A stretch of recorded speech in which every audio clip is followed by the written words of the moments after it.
This is a screencast to support a lesson on the topic of different places, including rooms and furniture, with a focus on the grammar of there is, there are, and some vocabulary to do with prepositions of place.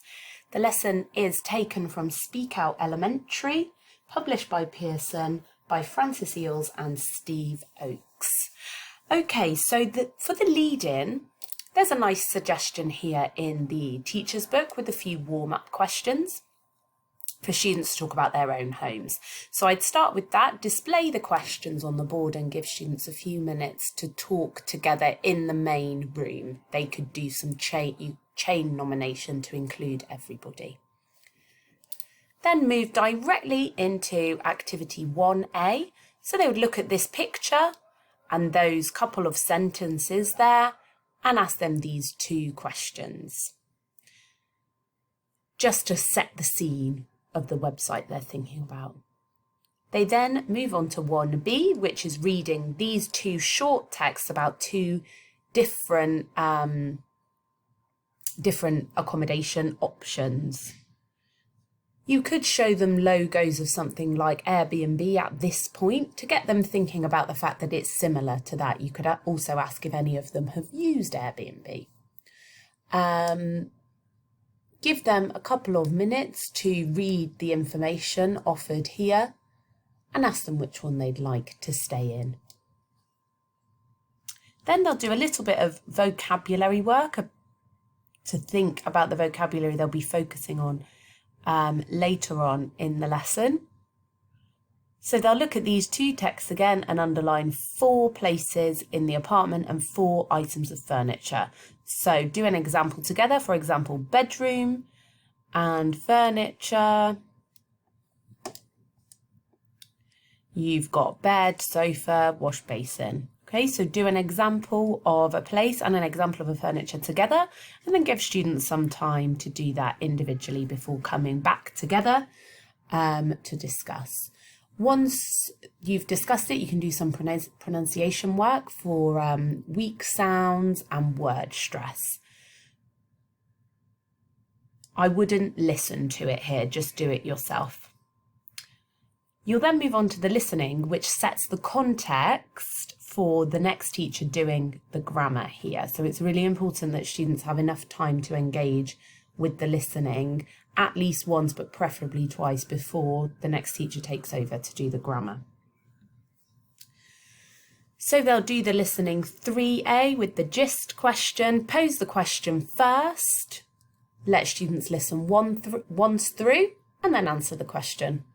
For B, play the listening up until the point where they will have heard the answer for number 1. Pause it. Elicit the answer for number 1 as the example. Display questions 2 to 6 on the board clearly so learners can see it while they're listening to it again, where they'll note down the answers individually. Give them chance to peer check before coming back together and displaying the answers visually on the board. If you have time, you could do this discussion in C. Moving on to the next teacher, your focus here is the grammar focus of the lesson, which is there is, there are. Here it says look at the audio script and complete the table. I would advise against giving learners the audio scripts because then it goes from a listening to a reading. Also, it takes a lot of time. So I would pick out the sentences yourself that show the example of there is and there are. Here, for example, there's a roof terrace, there are chairs, there isn't a kitchen, there aren't any buses. Highlight those sentences on your PowerPoint or on your screen and ask students to complete the table from that. Focus on the meaning, the form and the pronunciation. There's an activity here focusing on weak forms. There's a, there a. You could use this audio or you could say it yourself, which I think is nicer because then learners can focus on the shape of your mouth and really see how we make those weak sounds. Then you'll move on to the controlled practice, which is this little gap fill. So first of all, the learners read it with the gaps and answer this gist question so that they've engaged with the text. Then they complete the spaces with there is or there are. Have students do it individually, then they can peer check, come back to the main room for feedback on the answers. Make sure that they can see the answers on the board, don't just verbally speak them. And then finally, for a bit of freer practice, here they have in number 6, they can interview each other about their homes. So I would do that in breakout rooms. Before you send them to the breakout rooms, you want to ask learners to come up with the questions that they're going to ask together. So you could do that in the main room. How many rooms are there? Is there a garage? Is there a garden? Make sure they're displayed on the board for learners to take photos of. And then they can go out into the breakout rooms and interview each other. When you come back to the main room, feedback for content. So ask for example, Robert, how many bedrooms are there in Leticia's house, for example, so that they feel like the speaking they did was worthwhile. And then do a little bit of delayed error correction where you can focus on good examples of the target language and maybe some that need to be improved as well. And then you're finally going to hand over to teacher number 3, who is going to focus on these prepositions of place. So you can show these pictures or find others if you prefer on the internet and ask students to match up the prepositions to the picture. At this point, after they've matched up the words to the picture, you'll want to ask some CCQs. Such, you could use realia, you could have a ball or an object that you can show them and ask them to remember the words and ask questions to check they've understood the meaning.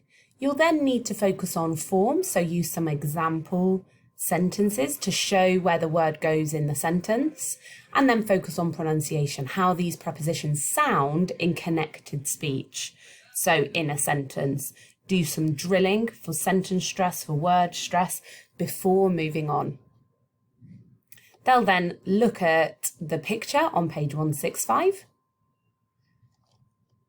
and correct the sentences here. Of course, do an example together before learners completing the next 5 by themselves.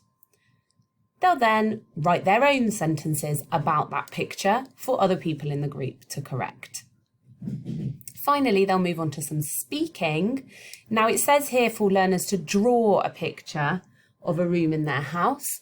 I think it would be easier for you to choose some pictures from the internet of different rooms in the house and display them on the screen, as if they draw them, they're not going to be able to easily show them to their partners or the people in their group. Learners can then go in breakout rooms and describe the rooms that they can see using there is, there are, the prepositions of place and the furniture vocabulary that they've learned. Before they go into the breakout rooms, remind them to use all that language they've learned this lesson, and also do an example, do a demo with a stronger learner in the class, so students are really clear what they need to do before they go into the breakout rooms. While you monitor, you are going to make notes of good examples of the target language and areas for improvement. If they've got time in the breakout rooms, they could, if they finish talking about the pictures on the screen, they could then talk about a room in their own home if they want to share that with the people in their group. When you come back to the main room, feedback for content. So ask a couple of learners what they spoke about in their group, and then do some delayed error correction based on what you heard when you were monitoring. Close the class, thank the students for coming, and that's it.